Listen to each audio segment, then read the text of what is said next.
We're here this afternoon to announce the identities of the two suspects we believe are responsible for the murder of Miss Anita Fox. You may recall that Miss Fox was found murdered on September 23rd, 2014 at a residence on Frontier Court in Colleyville, where she worked as a house cleaner. Colleyville detectives have identified two men, a father and son, as the suspects in this case. The father, 48-year-old Gerard Gorman, was found dead in Harris County late last month. The suspect's death is currently under investigation by the Harris County Medical Examiner's Office. However, it appears to be natural at this point. A murder warrant was issued for his son, 26-year-old Bernard Gorman, this past Friday morning. Early this morning, in coordination with the United States Marshal Service, the North Texas Fugitive Task Force, authorities took Bernard Gorman into custody in Davenport, Florida. He is currently being held in the Polk County, Florida jail. Colleyville detectives are currently on their way to Florida to interview the suspect. The motivation for the murder of Miss Fox was greed. Our investigation discovered an elaborate, organized scheme formed by several individuals designed to obtain fraudulent life insurance policies. Specific to our investigation, we discovered, along with the help of our partners, that there was an insurance policy issued on Miss Fox for at least 7 figures. This far-reaching and detailed investigation into the insurance fraud scheme was turned over to investigators with the Texas Department of Insurance. The insurance fraud investigation is widened and includes the FBI and the United States District Attorney's Office. These agencies will be handling the larger investigation at a federal level.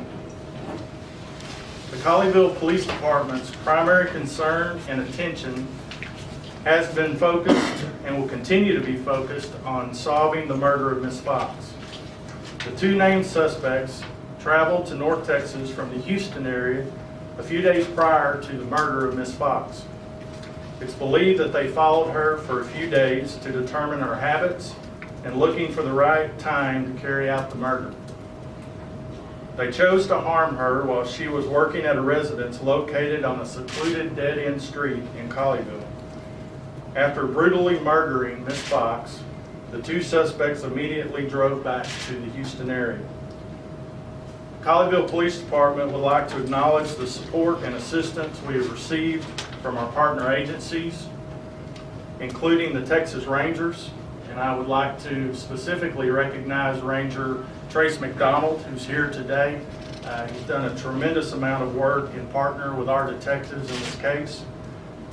Also the FBI, the Texas Department of Insurance, as well as the Tarrant County District Attorney's Office. And finally, the United States Marshal Service, North Texas Fugitive Task Force. I also want to recognize the Colleyville Police detectives and their supervisors for their relentless investigation into Miss Fox's murder. They've spent countless hours following every lead to develop this case. I'm extremely proud of them and our department. As I mentioned, this was a difficult case. However, our detectives never wavered, and their determination has led us to where we are today. This does remain an ongoing investigation, both at the local and federal level, and we will continue to provide updates as appropriate. And I'll be happy to take questions at this time. How do the Gormans know Miss Fox? We have not determined exactly what the connection is at this time. That's part of the ongoing investigation. Do the homeowners know the Gormans? The homeowners at the residence where she worked, we do not believe there's any connection. Did they know them though? We don't believe that there's any connection. It is just where she worked. So And you believe the father is natural causes? that's the preliminary results of the investigation of the Harris County Medical Examiners. And how did you get to how did you find them in Houston? It was some really good detective work. Early on in the investigation, we developed a possible suspect vehicle. We were able to get a license plate on that vehicle, and we were able to track that vehicle to the Houston area. Is it your belief that she was selected at random by this father and son, or what can you tell us about how they got to We honor believe her? that she was specifically targeted as a result of an insurance fraud scheme. Can you expand on that? Because I think if we don't know the connection between the suspect and Ms. Fox, then how do we connect an insurance scheme, if you will? Part of the ongoing investigation at the larger level will be able to determine, and is to determine, how that scheme came about.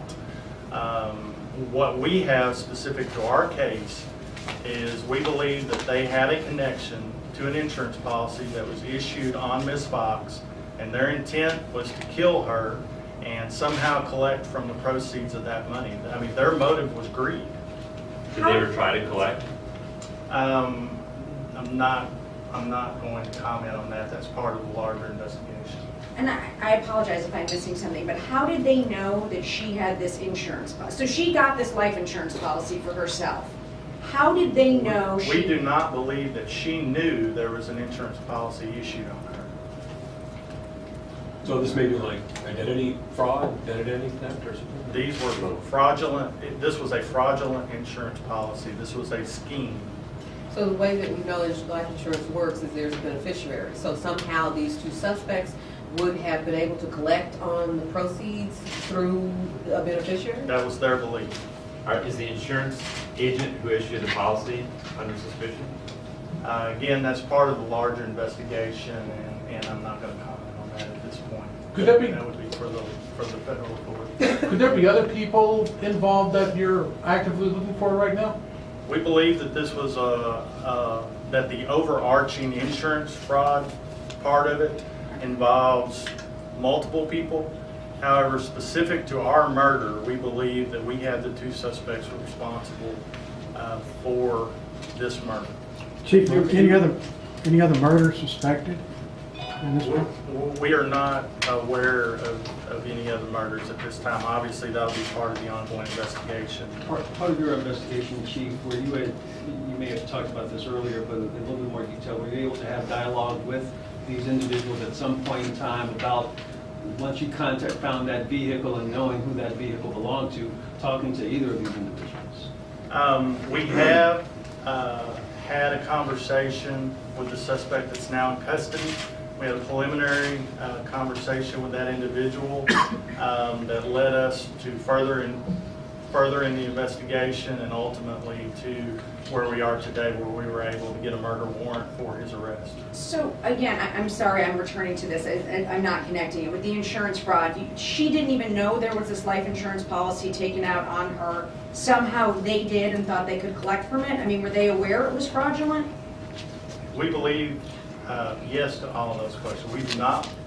We don't have any indication at this point that she knew that there was a fraudulent insurance policy issued on her. And we do believe that they were aware of it, and that's specifically why they sought to kill her. And just a little bit further on that, Chief, because I think the disconnection, if you will, is that anyone can go out and cultivate an insurance policy on someone and then probably try to collect on it when someone dies, so on and so forth. The distinction is that, based on your information, they sought this woman out to harm her so they could collect. So that's what I'm looking at, is how did they know how to find her? If she's not just someone who's just picked out of the litter to scheme insurance-wise, how did they know how to find this woman? And we are still actively in the investigation, trying to determine why and how she was specifically targeted. Obviously, there is a connection, but that's part of the ongoing investigation. When did the father die? It was late last month, the end of January. He was found in, I believe, a motel room outside of Houston. Insurance fraud certainly is. Now, the fact that it leading to murder, I'm not specifically aware of another case, especially locally. But, I mean, that is one of the things, you know, when we, early on in this investigation, when we began to look at motives, as detectives, that's one of the first things that they begin to look at is, you know, are there insurance policies, those type of things. And that's when, in conjunction with our partners, we were able to find that there was a policy that we did not believe she was aware of. Why are you announcing this now as opposed to, obviously, there's pieces of this insurance investigation that need to be worked out? Because we feel like, you know, it's two separate investigations at this point. I mean, there is a larger ongoing investigation with the insurance fraud that is currently being handled at state and federal level. However, we are at a point where we believe we have identified and have in custody the suspect and suspects in our murder. Why would the FBI be involved? Because it's a large, we believe that it's a large investigation. Are you saying that the father and son are perhaps not the mastermind, so to speak, of this crime, that the broader sense of the crime is that perhaps they were maybe contracted to carry this out? And I'm not saying that. I'm saying that will certainly be part of the larger investigation. All I'm saying at this point is we believe strongly that they are the ones that were responsible for the killing in our city. And Any as it word relates as to to when- this city, this community, because at that time, there was obviously concern within this community. I don't think you'd had a homicide in this community. Since the early 80s. So is this part of this to reassure folks about this just happened, this place at this time just happened to be in regards to this crime? That is certainly part of it. And I can tell you, and you know, one of the things that I spoke at the beginning was the help that I believe the media was throughout this investigation. But one of the things, that was certainly a concern early on when this occurred. However, I can tell you that our community responded tremendously with a tremendous amount of support and felt like, the community itself felt like that this was not a random event that happened in our city that they needed to be fearful of. I believe the overwhelming thought of our community was this was an unfortunate event that could happen in any community, but they felt strongly that this was still a safe community. And I think their thoughts were very supportive to our department and rang to be true. Any word as to when Mr. Gorman's going to be extradited back to Texas? No, he was, arrested early this morning. So, that's a timely process, and we'll have to run its course, but I do not have a timeline at this point. However, our detectives are on the way to Florida to interview him and continue the investigation. So you don't know whether or not he's being cooperative with authorities or not at this point? I do not at this point. Can you tell But us he the is name of the charged? Colleyville detectives, Chief? Really, all of our detectives were involved, all that are here, and they're the two detectives that are on the way out there. We can get those names to you. I don't really want to take the time to name everybody now, but everybody that you see up here, plus the two detectives that are gone, the Texas Department of Insurance, the FBI, all of our partners. We have a great relationship in North Texas. We're very blessed in North Texas to have the cooperation that we do between our local, federal, and state partners. And everybody played a part in this investigation, and we're a great help led by our detectives. And so we're really proud of that. Yes, ma'am. He is currently charged. You said they're going to question him, but He was arrested he had an active murder warrant. He was arrested on that murder warrant. That's what he's in custody for now, is our murder warrant. Yes, sir. If there was an active murder warrant for him, I guess, explain the timetable of announcing this today. The murder warrant was issued this past Friday. We immediately contacted the U.S. Marshals North Texas Fugitive Task Force. Obviously, we didn't want to make a public announcement at that time. We wanted to give them the opportunity to apprehend him. And so that's the delay and why we waited to give him the opportunity before it was public that we were looking for him. If we would have had trouble finding him, that would have, obviously we would have made that public, but we felt like that we had ample intelligence on where he may be, and that's what turned out to be the case. And did you just find out the father had passed away, or did you know that already? We received that information shortly after he was found in late January. His cause of death was, do you know what it was? At this point, it's being held as natural, and I believe that Harris County is still investigating it. Did your detectives, you're able to share with us at all, any conversations with Ms. Fox's family, Alvarado, about this motive for this crime, that were they aware, concerns about insurance policy, things of that nature? As with any case of this magnitude, we've stayed in close contact with the family and have made them aware of everything that we possibly can without jeopardizing the case. And we were in contact with them shortly before this meeting to let them update them and let them know where we are with the case. Yes, sir. That sketch looks pretty much identical. I mean, how important was that in the place? Because I was here covering when it first happened. Yeah, as I think everybody can see if you look at that, it's remarkable how close that was. And again, I want to give kudos to the Rangers. The Texas Rangers were able to get us an artist very quickly and put that together. And certainly as the pieces started to fall into place, that was a very strong one. Yes, sir. What are their criminal histories, the Gormans? From what we've been able to find at this point, it's very short criminal history. The deceased father had a short criminal history, nothing major, and at this point we really haven't found anything on Bernard. Why was he in Florida? Why is he in Florida? I don't have any idea other than maybe he was trying to avoid us. Do you feel they live in Houston? He was, they moved around quite a bit, but throughout most of this investigation, we felt like that he was in the Houston area. I'm not really sure why he chose to go forward. What city? Davenport. He was arrested in Davenport, Florida. You mentioned the county. Polk County. Early on, did he admit that he took this life insurance policy out of her? I don't think that's going to be part of the investigation. That's probably going to come out in trial. I'd really rather not comment on Would it that. be It's inaccurate in to the say arrest that warrant he did that? affidavit. It says that somebody admitted and told one of your detectives that he did in fact have an insurance policy. I was just wondering who it was that you interviewed that would have said that, if it was him or his father. I don't have specific knowledge of either one of the Gormans in admitting to any of the insurance at this point. So is there any other suspects that you guys have known? We believe that we have the two responsible for the murder. I think there will obviously be other individuals involved in the larger investigation.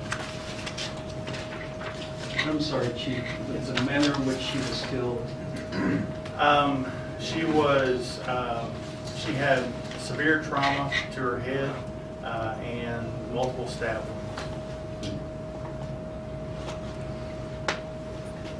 Did they break into the home? She had them in? There was no evidence of a break-in at the time of the original scene. We have information that they had been following Ms. Fox around. Maybe know who she was, but they didn't. So they were looking for an opportunity. And they had a very, we do know from our investigation that they had a very short window. So that was one of the things that led us to believe that this was targeted rather than random. And can you go over once again the key things that led you to this father and son? You said the vehicle that you tracked and then also the discovery of this policy. Yes, again, just a quick recap. Early on in the investigation, we obviously had the sketch, and as we looked for motive and we reached out to our partners, we developed information that there had been a policy issued on Ms. Fox, and through the investigation and through vehicle information that we were able to obtain and track to the Houston area. All of that came back and tied these two individuals into this case. Chief, maybe, One more question? Maybe it's part of the bigger investigation, but to my knowledge, it's pretty difficult to obtain a death certificate, and unless your family or the informant to begin with. Is that part of the investigation, or how were they going to be able to get a death certificate to prove the viability of the insurance policy? That will be part of the investigation, but that's not something that we're going to get into at this point. The main thing here today that we want, especially our community, to understand is that we really do appreciate the support that we had from our community, that we want to recognize the terrific work of our detectives, of our department from day one. Their dedication, their professionalism was top-notch, and also recognize the many partners that helped us, and to again to say how lucky and blessed we are in the North Texas area to have the relationship that we have between our local, state, and federal authorities, and all of us really truly worked in partnership and led us to where we are today. But I'm very proud of everybody that's standing up here with me today, and the two detectives that are on their way to Florida. Again, I will tell you, this was a very complex, very far-reaching case. One of the most complex that I've seen in 27 years of law enforcement, and our folks did a tremendous job, and this community needs to be proud of their police department. And I know that Mrs. Fox's family can rest a little easier at this point, knowing that we have people in custody. Again, I want to thank you for being here today, and thank you for all your help, and that'll be all for today. Thank you.